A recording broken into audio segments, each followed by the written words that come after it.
tudo, em nome do Senhor Jesus. Amém, gente? Glória a Deus. Mateus capítulo 10, verso 34, diz assim: não pense que eu vim trazer a paz ao mundo. Não vim trazer a paz, mas a espada. Eu vim para pôr os filhos contra os pais, as filhas contra as mães, as noras contra as sogras, e assim os piores inimigos de uma pessoa serão seus próprios parentes. Quem ama o seu pai ou sua mãe mais do que ama a mim, não merece ser meu seguidor.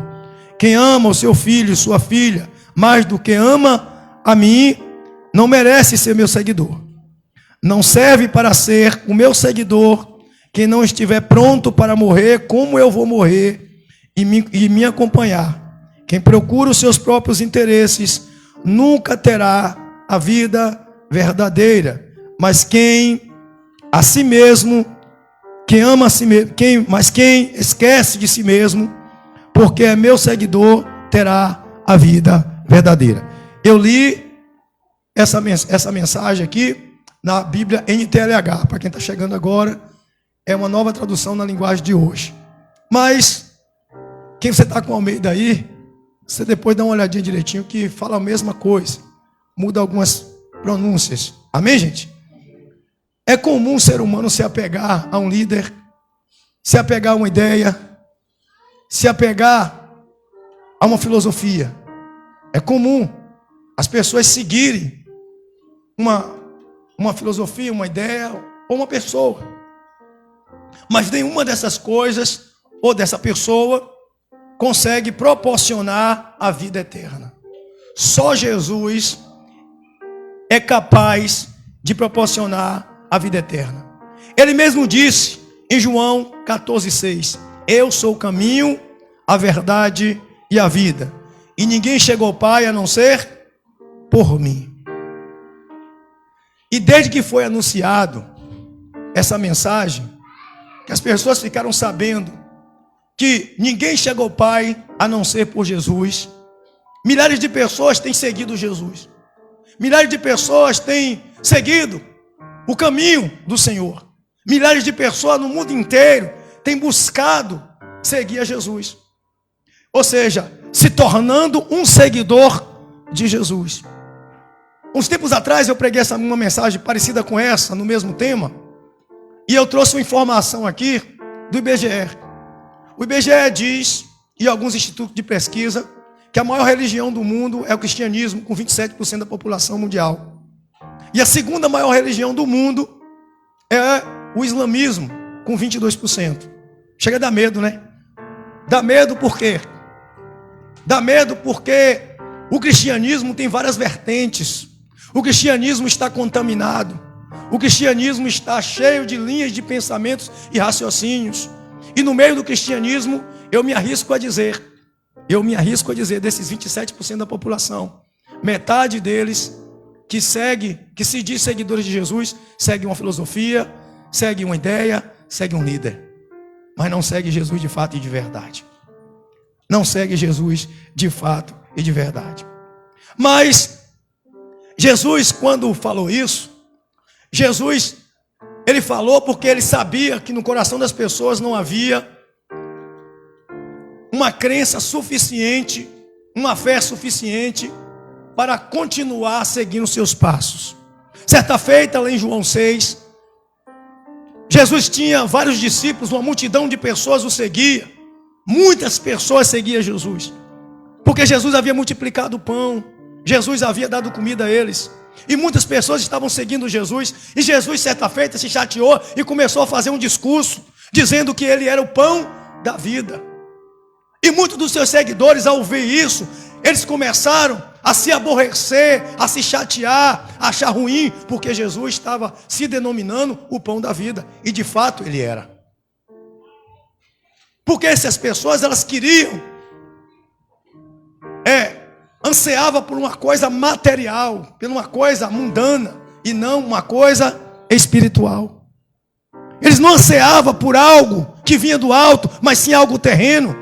Eles queriam o pão, o casamento, a casa, o emprego. Eles queriam as coisas desse mundo para satisfazer as suas próprias vontades. Mas Jesus, conhecendo o coração deles, Jesus disse: eu sou o pão da vida. Quem não come da minha carne e não toma do meu sangue, não tem parte comigo. E eles saíram revoltados, e a Bíblia diz que daquele dia em diante, muitos dos seus seguidores já não andavam mais com Jesus. Jesus olha para os seus discípulos e agora resolve confrontar eles, porque os discípulos chegaram para Jesus e disseram: Senhor, dura essa palavra, mas quem poderá ouvir? O Senhor dá uma mensagem dura dessa e quer que o povo não vá embora. O Senhor chama o povo para uma situação dessa, pesada, e quer que o povo não vá embora. Aí Jesus diz para eles: vem cá vocês 12. Vocês estão comigo, não estão comigo? Estão aqui do meu lado, não estão? Vocês não querem fazer igual a eles também, não? Vocês não querem ir embora? Não quer deixar de ser meu seguidor, não? Não quer acompanhar eles, não? E aí Pedro toma a palavra e responde: Senhor, para onde nós iremos, se só o Senhor tem a palavra da vida eterna? Ou seja, o mundo anseia pela salvação da alma. O mundo anseia por entrar no reino dos céus. O mundo quer Jesus, mas o mundo não quer seguir os passos de Jesus. Seguidor quer dizer discípulo, aprendiz, pessoa que aprende com a outra, imita a outra. Por isso, um discípulo é chamado de mestre, e um discípulo está acima de um aluno, porque discípulo, ele pega a característica do seu professor. Ele adota as práticas do seu professor, as técnicas do seu professor. Ele enfrenta os medos do seu professor, ele enfrenta as coragens que ele expõe. Tudo que o professor passa para ele, ele pega. Chama seguidor, chama fiel, chama pessoa que não segue uma filosofia ou uma ideia. Porque quem segue ideia e filosofia acaba mudando, acaba se contradizendo. E Jesus naquele momento, quando chama aquela multidão e diz: olha, se vocês não me amar mais que o pai, mais que a mãe, mais que o filho, mais que a filha, não serve para ser meu seguidor. Eu não aceito ninguém pela metade. Eu não aceito ninguém por a metade, eu só aceito por inteiro.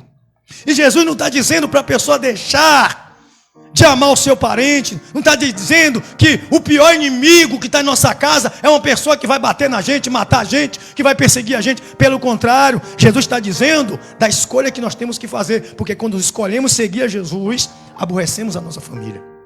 Por isso que ele disse que nossos piores inimigos estariam na nossa casa. Porque nós estamos vivendo, antes de Cristo, vivendo uma ideia projetada dentro de casa, uma ideia projetada no seu lar. E as pessoas já cresceram, olha, a vida inteira ouvindo e vendo o que você fazia e o que falava.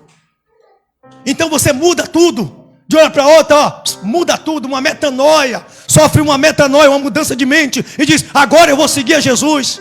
Imagine Pedro quando saiu daquele barco, e Jesus disse assim: agora tu vai ser pescador de homens. Imagine a família de Pedro. Você está maluco? Você vai viver de quê? Você vai fazer o quê? Como é que você vai seguir esse homem? Tu tem tua vida. Você vai aborrecer os da família. As pessoas vão olhar e vai dizer: tão louco, tão maluco. Mas Jesus quis dizer isso: se você não tiver mais amor por ele do que pelo seu parente, você vai desistir. Você vai me negar e vai seguir o conselho da sua mãe, o conselho do seu pai, o conselho do seu irmão, do seu filho, da sua filha.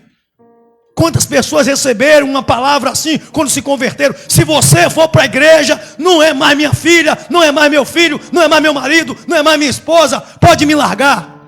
Eu não gosto de crente, não quero saber de crente, não quero você na igreja. Quantos pais fizeram isso? Quantos filhos dizem para a mãe: se for para a igreja, olha, não lhe dou mais nada. Jesus quis dizer isso. Jesus confrontou o sentimento que a pessoa tem no nível mais alto depois de Deus, abaixo de Deus, que é o amor a seu parente, a sua família. Por isso que Jesus usou.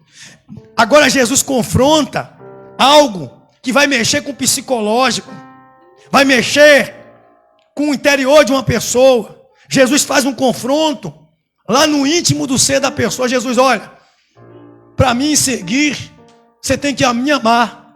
E me amar mais do que todas as pessoas que você diz que ama. Você tem que ir na contramão do mundo. Você tem que estar disposto a morrer como eu vou morrer. E agora? Jesus não pediu só para comer um pão agora não. Jesus agora está dizendo para eles o seguinte: você tem que ter coragem de morrer por mim. Você tem que ter coragem de negar tudo por mim. Se um dia ele apertarem na parede, ele ameaçarem de morte e dizer: você vai me negar? Vai negar Jesus? E a pessoa vai dizer: pode matar. É isso que Jesus estava falando. Jesus estava chamando os seus discípulos e falando isso. Quer ser meu discípulo, quer ser meu seguidor? Tem que estar disposto a morrer. Porque vão morrer. Vão ser perseguidos. Vão sofrer. Mas uma multidão de pessoas que estavam lá, quando Jesus disse: vocês têm que comer da minha carne e do meu sangue, eles aí se mandaram. Imagine essas pessoas que Jesus está pedindo para dar a própria vida por amor dele.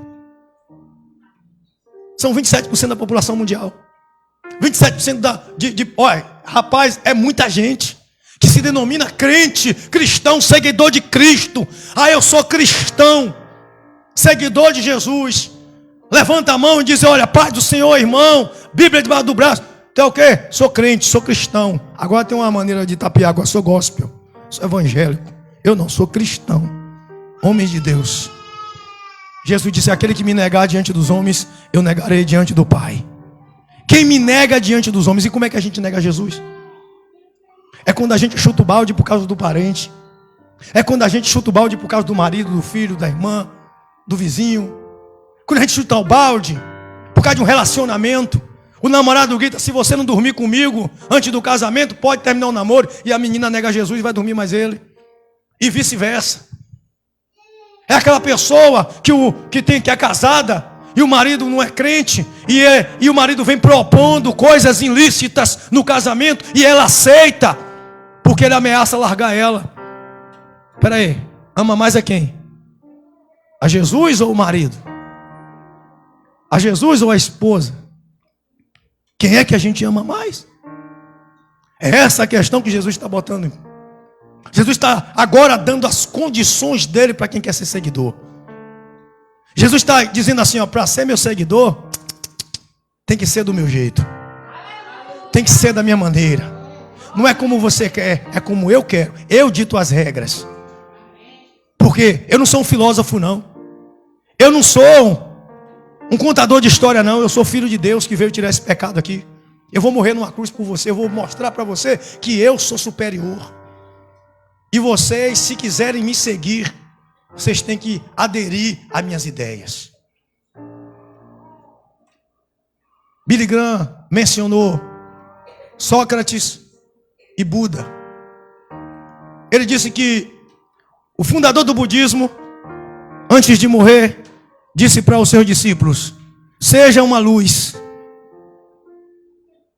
Sócrates, antes de tomar aquele copo de veneno e se suicidar, os seus seguidores disseram assim: ficaremos órfãos. Sócrates até hoje é considerado. Sócrates até hoje é considerado um dos maiores filósofos do mundo. Até hoje, mas falhou em se salvar. Não pôde salvar sua própria vida. Buda, um dos maiores líderes religiosos do mundo. Até hoje, a religião budista é imensa, mas não conseguiu salvar sua própria vida. Mas Jesus não é homem, Jesus não é filósofo, ele não trouxe uma ideia. Ele anunciou o reino de Deus e disse: eu morrerei e ressuscitarei. E ele venceu, o único que venceu a morte. Jesus não veio dizer para você: olha, eu te proponho. Não, ele veio dizer assim: olha, eu estou te ordenando, eu estou mandando. Ele não veio te bajular, ele não veio me bajular, ele veio te dar a única opção, porque ele disse no começo da minha leitura, João 14, 6, eu sou o caminho, a verdade e a vida. Ninguém chega ao Pai a não ser por mim, ou seja, eu sou o único meio de você chegar no céu. Se você desistir, Se você me trocar pela mãe, me trocar pelo pai, me trocar pelo marido, me trocar por qualquer coisa na terra, você não serve para entrar no reino comigo. Você não serve para entrar no reino, nem viver comigo. Jesus está dizendo isso, e as pessoas estão brincando com o que Jesus falou, esquecendo o que Jesus disse. As pessoas estão ignorando a gravidade do que Jesus anunciou. Jesus quis dizer: olha, não tem outro jeito. Ou você faz o que eu estou mandando, ou você não entra. Ou você nega tudo por mim, ou você não entra. Ou você nega tudo por mim, ou não anda comigo. Ele impõe as regras, a condição é dele. Está disposto a morrer?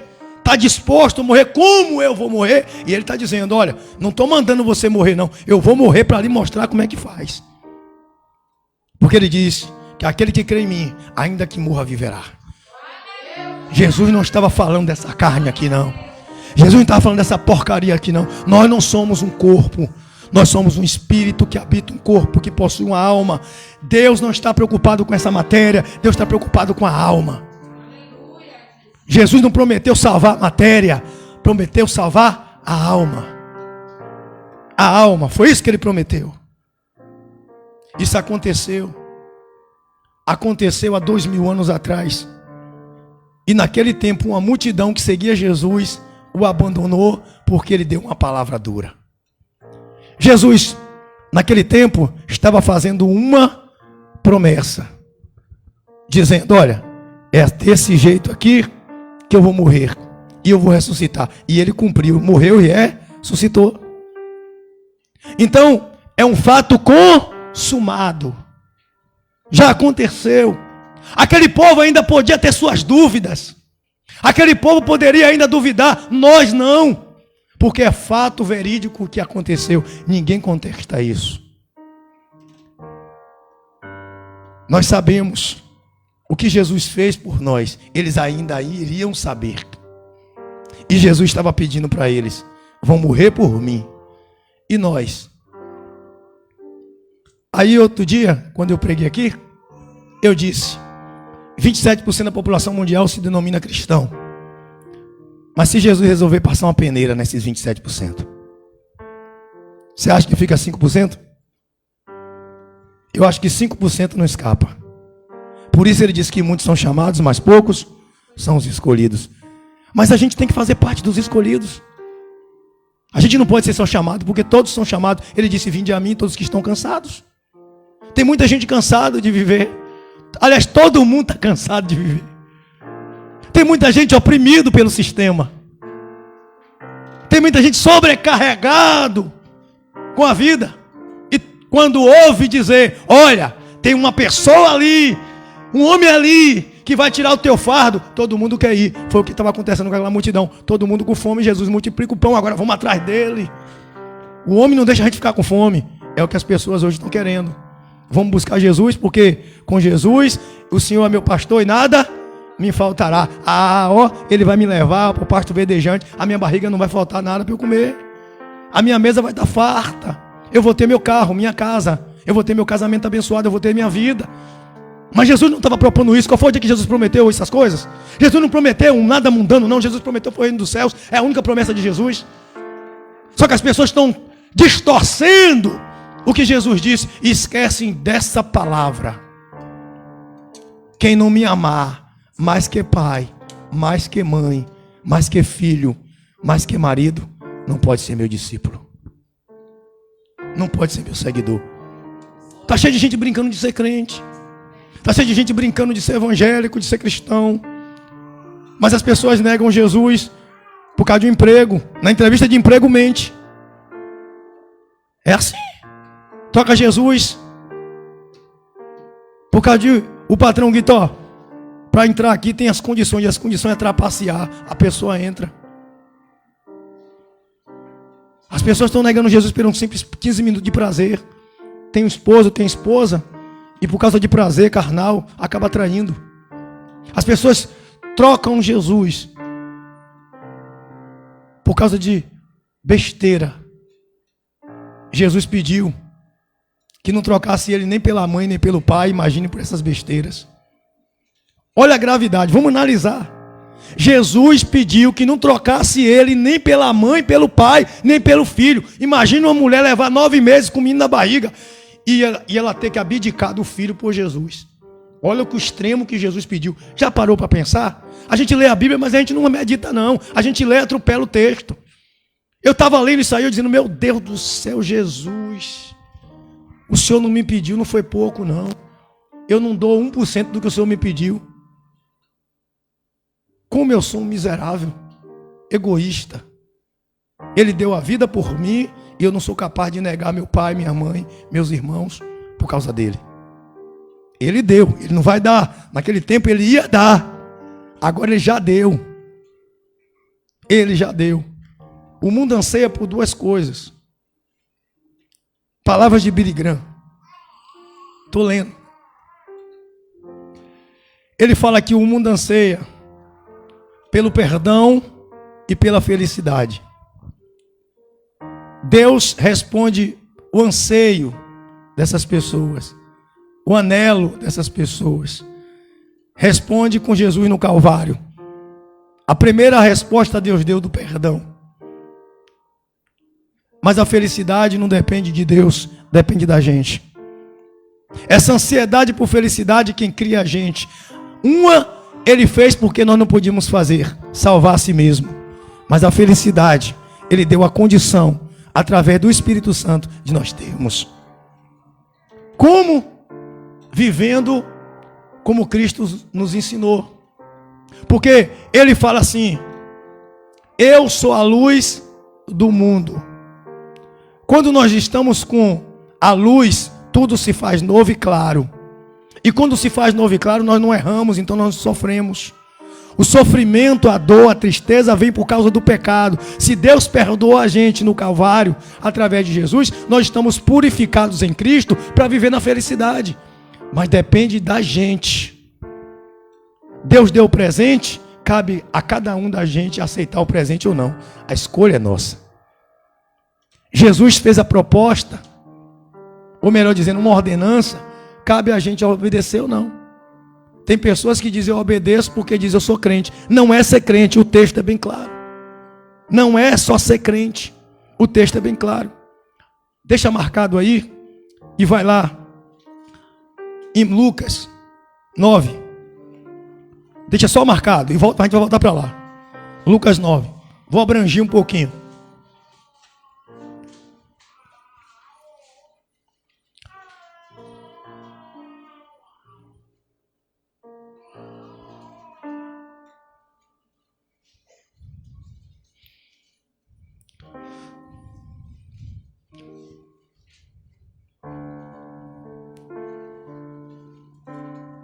Nove, 23. Amém? Lucas 9, 23. Eu vou abranger um pouquinho aqui.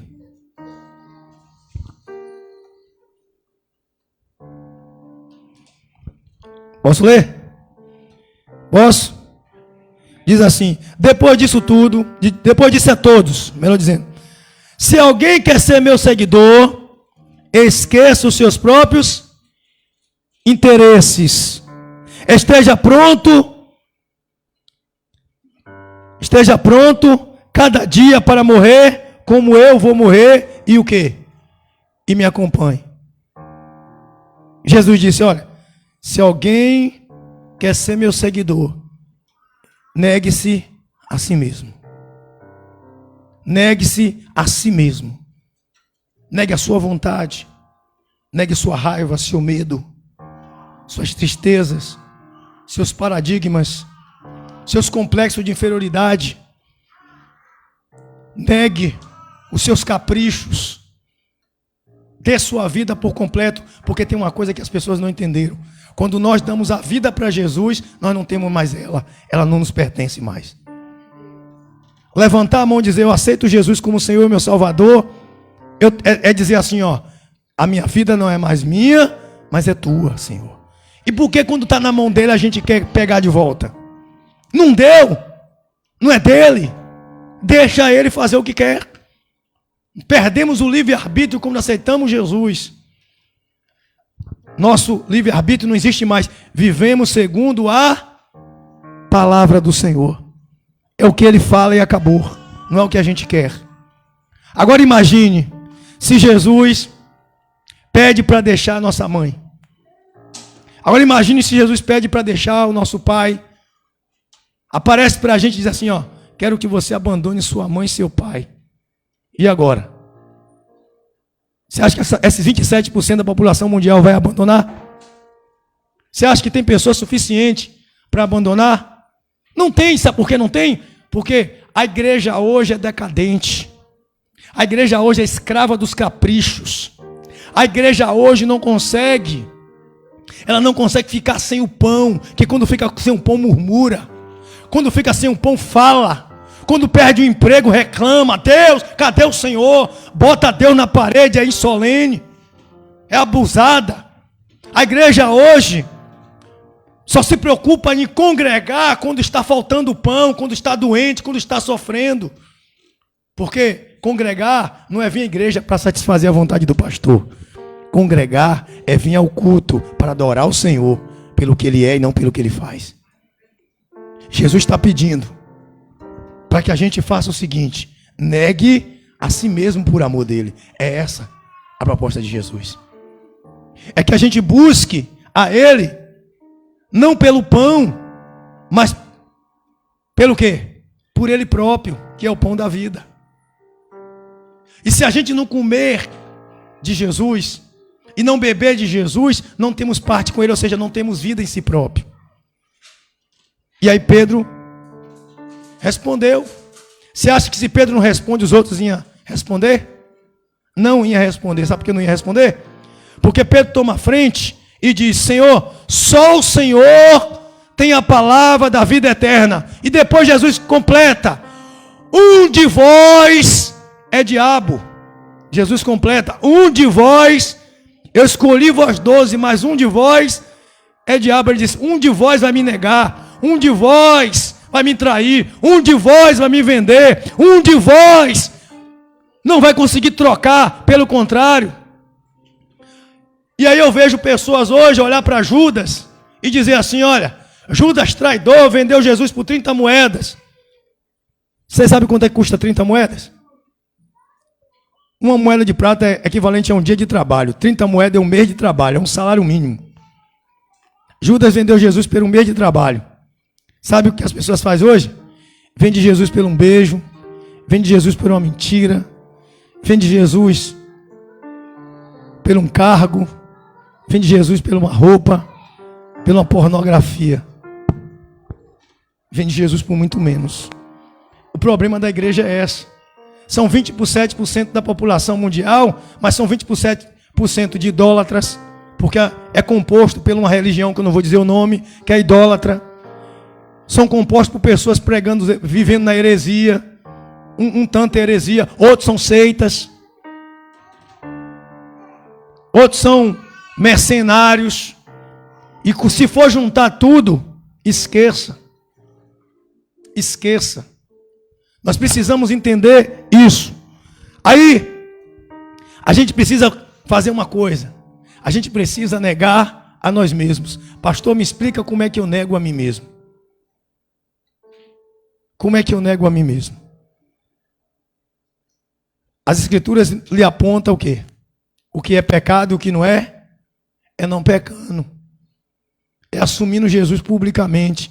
Quantas pessoas têm coragem de chegar na rua e quando a pessoa pergunta: você é cristã? A pessoa fala assim: eu sou evangélica.